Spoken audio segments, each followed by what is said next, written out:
The parable of the ring's true worth. Once, a man came to a wise man and complained that he felt worthless and that he didn't want to live anymore.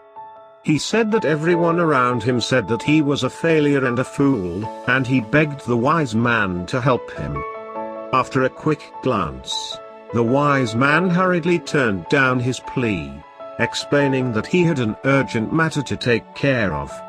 However, he stopped for a moment and suggested that he would gladly help the man, but only if and after the man helped him to get the urgent matter done. Bitterly nothing to himself that his concerns had been again dismissed as unimportant, the man murmured in agreement to help the wise man out.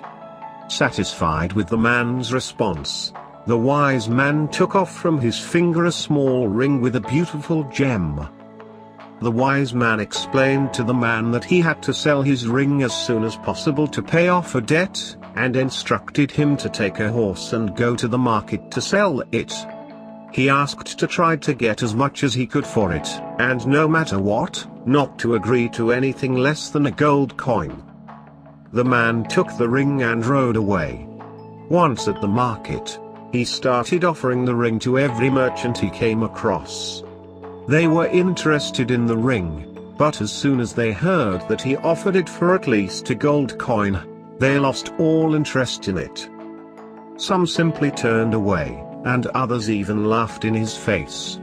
It was only older merchant who kindly explained to the man that that price is too high for such a ring.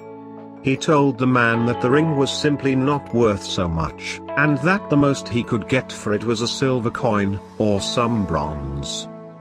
Having heard this, the young man remembered the wise man's instructions not to give it for anything less than a gold coin. And even after offering it to over 100 people, nothing changed. In the end, he rode back to the wise man and told him that he hadn't been able to sell the ring, as no one was willing to pay so much for it, although he was aware that the ring was not worth a silver coin. "Now that is a very important point, my son," said the wise man.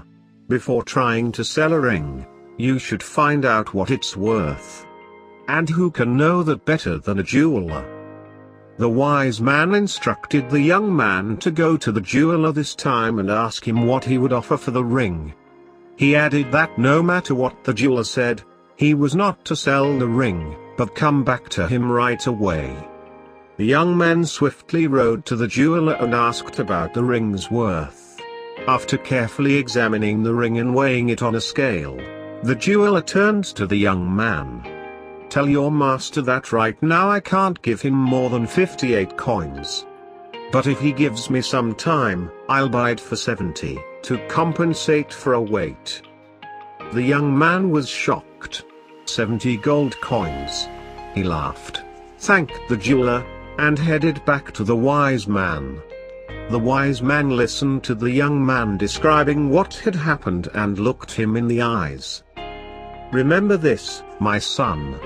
You are like this ring, precious and unique. And only a real expert can appreciate your true worth. So why are you wasting your time going to random people to find out what it is?"